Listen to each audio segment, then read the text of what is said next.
Gold hub తాకట్టులో ఉన్న బంగారాన్ని విడిపించి కొనబడును. అదే రోజు ఆన్లైన్ ధరకు కొని డబ్బులు ఇవ్వబడును. ఎమ్మెల్సీ కల్వకుంట్ల కవిత అరెస్ట్ అయి దాదాపు 100 రోజులు ఎమ్మెల్సీ కల్వకుంట్ల కవిత అరెస్ట్ అయి దాదాపు 100 రోజులు పూర్తయిపోయినటువంటి సిచ్యువేషన్ కూడా మనం చూస్తాం.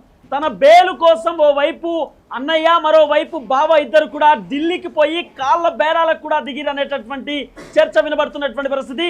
ఓవైపు ప్రధానమంత్రి నరేంద్ర మోడీ అపాయింట్మెంట్ కోసం ఇటు కేటీ రామారావు కూడా తహతహలాడుతున్నాడు అనేటటువంటి సమాచారం వస్తూ ఉంది. ఓవైపు హరీష్ రావు అక్కడ ఏదైతే అమిత్ షాకి సంబంధించినటువంటి అపాయింట్మెంట్ కోసం పూర్తి స్థాయిలో అటు పిఎంఓ ఆఫీస్కి కూడా పలుసార్లు పోయిరనేటటువంటి సమాచారం వస్తూ ఉంది. అమిత్ షాకి సంబంధించిన అపాయింట్మెంట్ కోసం భారతీయ జనతా పార్టీ నేతలతో ఫోన్లో మాట్లాడుతున్నాడు అనేటటువంటి సమాచారం వస్తున్నది.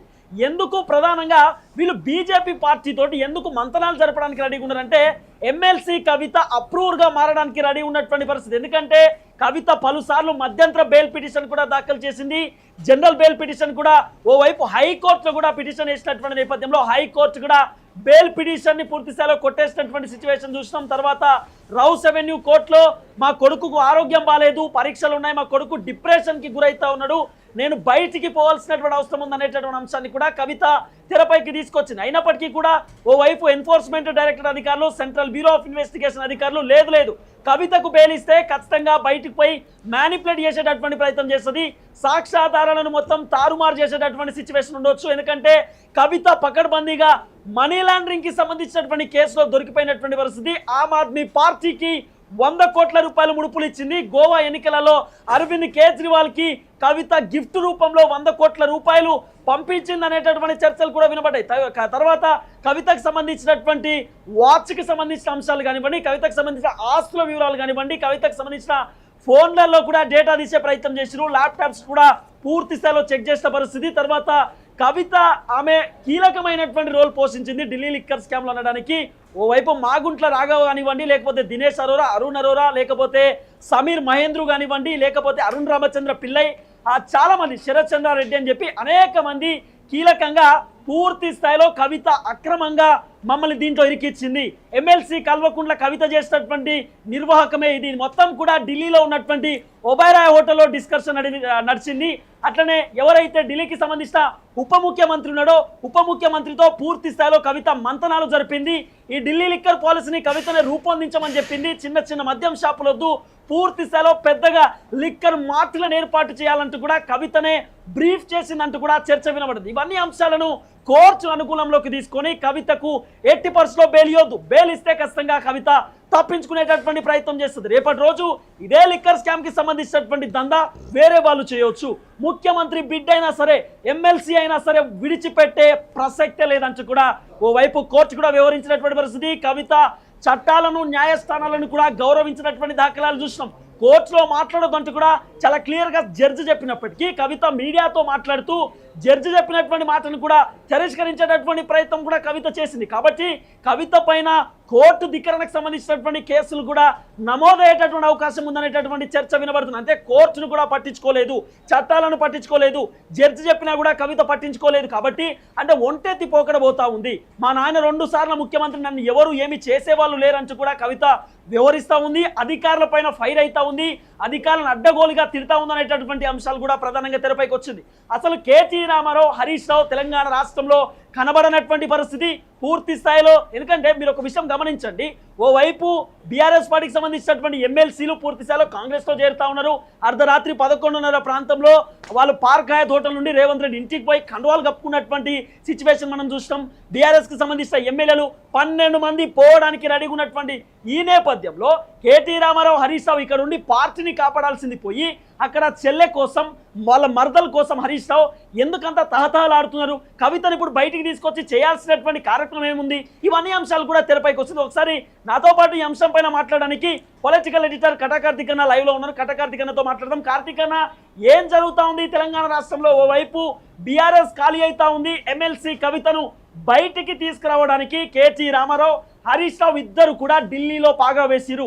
మోడీ కాళ్ళు మొక్కడానికి కూడా సిద్ధమైపోయారు. సార్ 80% దయచేసి బయటికి పంపించండి సార్, బెయిల్ కావాలి, రావట్లేదు, ఎందుకు రావట్లేదు అర్థం కావట్లేదు, మీరు ఆపుతున్నారా లేకపోతే చట్టాలు న్యాయస్థానాలు ఒప్పుకోవట్లేదు అర్థం కాని సిచ్యువేషన్, దయచేసి కొంత బయటికి తీసుకొచ్చేటటువంటి ప్రయత్నం చేయాలి, మీ హెల్ప్ కావాలంటూ కూడా మోదీని అట్లనే అమిత్ షాను రిక్వెస్ట్ చేసేటటువంటి అవకాశం ఉండొచ్చనే చర్చ వినబడుతుంది. నిజంగానే కాళ్ళ బేరానికి రెడీ అయిపోయినరా వీళ్ళిద్దరు?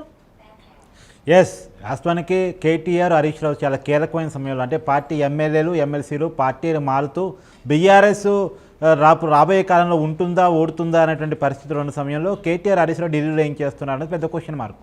ఎందుకంటే ఇవాళ కూడా జిహెచ్ఎంసీ కౌన్సిల్ సమావేశం నడుస్తూ ఉంటే దాదాపు 5 సిటీకి సంబంధించిన ఎమ్మెల్యేలు రాలేదంట. వాళ్ళకి రేపు కౌన్సిల్ సమావేశం ఉంది కాబట్టి రేపు కౌన్సిల్లో ఏం చర్చించాలి, పార్టీ తరఫున ఏం పట్టుబట్టాలని తలసాని శ్రీనివాస్ యాదవ్ నాయకత్వం జరుగుతుంటే 17 మంది కార్పొరేటర్లు రాలేదు, 5 ఎమ్మెల్యేలు రాలేదు. మల్లారెడ్డి, ఆయన అల్లుడు కరపూడి గాంధీ, ఇలా చాలామంది ఒక 5 ఎమ్మెల్యేలు రాలేదు. మరి ఇలాంటి నిన్న మనం చూసాం 6 ఎమ్మెల్సీలు, పార్టీకి సంబంధించిన 6 ఎమ్మెల్సీలు నైట్ 11:30కి రేవంత్ రెడ్డిని కలిసేసి పార్టీ కండువా మార్చేశారు. ఇలాంటి కీలకమైన సమయంలో కేటీఆర్ హరీష్ రావు హైదరాబాద్లో ఉండకుండా పార్టీ ఎమ్మెల్యేలను ఎమ్మెల్సీని కాపాడుకోకుండా ఎందుకు ఢిల్లీ పోయి చక్కర్లు కొడుతున్నారు అన్నది పెద్ద క్వశ్చన్ మార్క్. ఇక్కడే కనబడుతుంది అంటే ఎక్కని మెట్టు లేదు, తిరగని గడప లేదు, కవిత బెయిల్ తీసుకురావడం కోసం అనేటువంటిది. మరి కవిత బెయిల్ ఎందుకు రావాలి అంటే, కవిత ఇప్పటికే మనం గతంలో కూడా చెప్పాం, కవిత బెయిల్ మామూలుగా అయితే వచ్చే అవకాశం లేదు టెక్నికల్గా. ఎందుకంటే కవిత పీకల్లో కష్టాలు ఇరుక్కుపోయింది, దానికి సంబంధించినటువంటి అనేక సాక్ష్యాధారాలని ఈడీ సిబిఐ సంపాదించుకున్నాయి.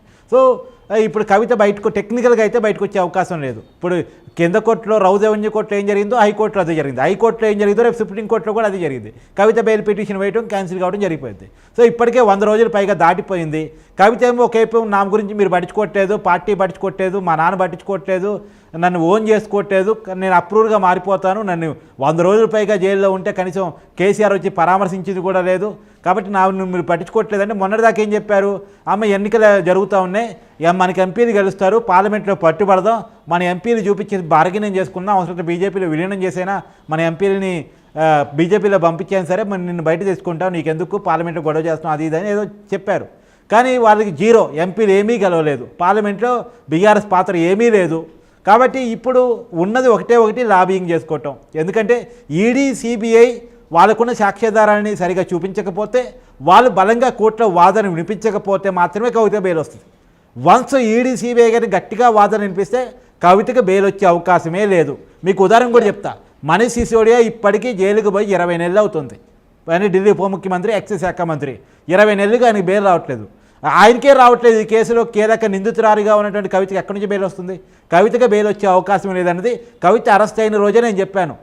కాబట్టి కవితకి బెయిల్ రాదు, కాబట్టి కవితకి ఎట్ట బెయిల్ తెప్పియాలి? ఈడీ సిబిఐని మేనేజ్ చేసి తెప్పియాలి. ఈడీ సిబిఐ ఎట్ట మేనేజ్ అవుతాయి? బీజేపీ పెద్దలు మేనేజ్ అయితే జరిగింది. కాబట్టి ఆ మేనేజ్మెంట్ కోసం ఇక హరీష్ రావు కేటీఆర్ ఢిల్లీలో తిరుగుతున్నారు. పార్టీ కష్టకాలంలో ఉన్నప్పటికీ, పార్టీ ఎమ్మెల్యేలు ఎమ్మెల్సీలు పార్టీలు మారుతున్నప్పటికీ, పార్టీతో సంబంధం లేకుండా పార్టీ వర్కింగ్ ప్రెసిడెంట్గా ఉన్న కేటీఆర్, పార్టీలో కీలకమైన నాయకుడిగా ఉన్న హరీష్ రావు, వీళ్ళిద్దరూ ఢిల్లీలో చక్కర్లు కొడుతూ ఉన్నారు. ఒకేపేమో కేసీఆర్ పామ్ హౌస్లో కూర్చొని కేటీఆర్ ఎవరిని కలుస్తున్నాడు, హరీష్ రావు ఎవరిని కలుస్తున్నాడు, ఏమైనా అప్డేట్ వచ్చిందని మానిటరింగ్ చేయటం, వీళ్ళు ఢిల్లీలో అపాయింట్మెంట్ కోసం మేనేజ్మెంట్ కోసం తిరగటం, ఇది ఒక పనిగా బీఆర్ఎస్కు పనింది అనేటువంటిది కీలకంగా మనకు కనపడుతున్న అంశం. Right, thank you so much అన్న. సో ఇది కార్తికేయన్కి సంబంధించినటువంటి క్లియర్ కట్ అనాలిసిస్. మొత్తానికి ఎమ్మెల్సీ కల్వకుంట్ల కవిత బయటికి రావడానికి బీఆర్ఎస్ కి సంబంధించిన నేతలిద్దరు కూడా, ఓ వైపు వర్కింగ్ ప్రెసిడెంట్ పదవిలో ఉన్నటువంటి కేటీ రామారావు, మరోవైపు ఇన్ఛార్జ్ గా ఉన్నటువంటి హరీష్ రావు, ఇద్దరు కూడా తహతహలాడుతున్నటువంటి పరిస్థితి. పార్టీని పక్కన పెట్టి పార్టీ చాలా గడ్డు కాలంలో ఉన్నటువంటి పరిస్థితి, ఏం చేయాలో అర్థం కాని సిచ్యువేషన్ లో కేసీఆర్ కనబడతా ఉన్నాడు. ఎర్రబల్లి ఫామ్ హౌస్ లో పూర్తి స్థాయిలో పార్టీని మానిటరింగ్ చేయడానికి కేసీఆర్ ఓవైపు బల్కా సుమన్ని, తర్వాత గువల బాలరాజుని ఇద్దరిని కూడా, అట్లనే గెల్లు శ్రీనివాస్ని ముగ్గురిని కూడా మానిటరింగ్ చేయమంటూ కూడా పెట్టినటువంటి పరిస్థితి. ఎర్రబల్లి ఫామ్ హౌస్ లో మాత్రం పాడి కౌశిక్ రెడ్డి పూర్తి స్థాయిలో కేసీఆర్ కి బ్రీఫింగ్ ఇస్తున్నటువంటి సిచ్యువేషన్. ఇదే నేపథ్యంలో మీరిద్దరూ వెళ్ళి కవితను బయటికి తీసుకురావడానికి చర్చలు నడపండి, వాళ్ళతో మాట్లాడే ప్రయత్నం చేయండి, ఏదైనా కావాలంటే తెలంగాణ నుండి మనం హెల్ప్ చేద్దామంటూ కూడా కేసీఆర్ క్లియర్ కట్ గా కొన్ని ఇన్స్ట్రక్షన్స్ జారీ చేసి పంపించాడనేటటువంటి సమాచారం వస్తూ ఉంది. కొంత సోషల్ మీడియాలో చర్చ నడుస్తున్నటువంటి పరిస్థితి. ఇంకో ప్రయత్నం కూడా చేశాడు, పార్లమెంట్ ఎన్నికల్లో పొత్తు కోసం బీజేపీతో ప్రయత్నం చేశాడు, వర్కౌట్ కాలేదు, పక్క పోయి ఆడుకోండమ్మా అని చెప్పేసి బీజేపీ చెప్పింది. ఇప్పుడు మళ్ళా ఏదో ఒక రకంగా బీజేపీతో టైప్ కోసం కేసీఆర్ ప్రయత్నం చేస్తున్నాడు. కేసీఆర్ చేస్తున్న ప్రపోజల్ ఏంటంటే కాంగ్రెస్ వ్యతిరేకతను ఓన్ చేసుకోవడానికి, కాంగ్రెస్ వ్యతిరేక ఓటు చీలకుండా ఉండటానికి మేము కలిసి పొత్తు పెట్టుకుందాం, వచ్చే ఎలక్షన్స్లో మేము కలిసి చేద్దాం, ఖచ్చితంగా కాంగ్రెస్ వ్యతిరేక పోరాటమేగా, అంతిమంగా కాంగ్రెస్ గవర్నమెంట్ పడేయటమేగా, కావాలంటే ముఖ్యమంత్రి పదవి మీరే తీసుకోండి, నాకేం ముఖ్యమంత్రి పదవి మీద ఆశ లేదు, 2 సార్లు ముఖ్యమంత్రి పదవి చేశాను కాబట్టి మీరే తీసుకోండి, మేము పార్టీతో పొత్తు పెట్టుకొని మా కవితను వదిలేయండి అని చెప్పేసి ప్రపోజల్ను కూడా కేసీఆర్ బయటికి పంపిస్తున్నాడు. మీకు ఇండైరెక్ట్గా మొన్న పార్టీ ఎమ్మెల్యేలు ఎమ్మెల్సీల మీటింగ్లో చెప్పింది అదే కదా, నేను బీజేపీ నాయకులతో కేంద్ర నాయకులతో టచ్లో ఉన్నాను, ఖచ్చితంగా రాబోయే కాలంలో కాంగ్రెస్ నుంచి 20 మంది ఎమ్మెల్యేలు వస్తారు, మనం అధికారంలోకి వస్తాము, కాకపోతే ముఖ్యమంత్రి మనం కాకపోవచ్చు, ఇంకెవరైనా కావచ్చు, ఎవరు ముఖ్యమంత్రి అయినా నాకు పర్లేదు, కవిత మనం ముందుకెళ్ళిపోదాం, మీరు పార్టీని మారొద్దని చెప్పేసి వాళ్ళు పార్టీ ఎమ్మెల్యేలకు ఎమ్మెల్సీలు చెప్పారుగా. దీంట్లో మనకు అర్థం కావట్లేదా కేసీఆర్ ఏ స్ట్రాటజీలో ఉన్నారనేటువంటిది, ఏ ప్రయత్నంలో ఉన్నారనేటువంటిది. కాకపోతే బీజేపీ నాయకులు పక్క పోయి ఆడుకోండమ్మా, మాకు అవసరం లేదా మీతో అని చెప్తున్నారు. Yes thank you so much Karthik అన్న. సో మొత్తానికి కేసీఆర్ ఆంధ్రాలో ఎట్లయితే కూటమి ఫామ్ అయిందో మనం కూడా ఇక్కడ కూటమి లెక్క ముందుకెళ్దాము, ఖచ్చితంగా మీకు హెల్ప్ చేస్తా అంటూ కూడా కేసీఆర్ నానా రకాలుగా మోదీతో టచ్లోకి వెళ్దామనేటటువంటి ఆలోచనలో ఉన్నాడు. అయినప్పటికీ కూడా అవకాశం లేదన్నట్టుగా కూడా క్లియర్ కట్ సమాచారం వస్తూ ఉంది. భారతీయ జనతా పార్టీ నేతలు అది ఒప్పుకునేటటువంటి పరిస్థితిలో కూడా లేరు అనేటటువంటి సిచ్యువేషన్ కూడా కనబడుతున్న పరిస్థితి.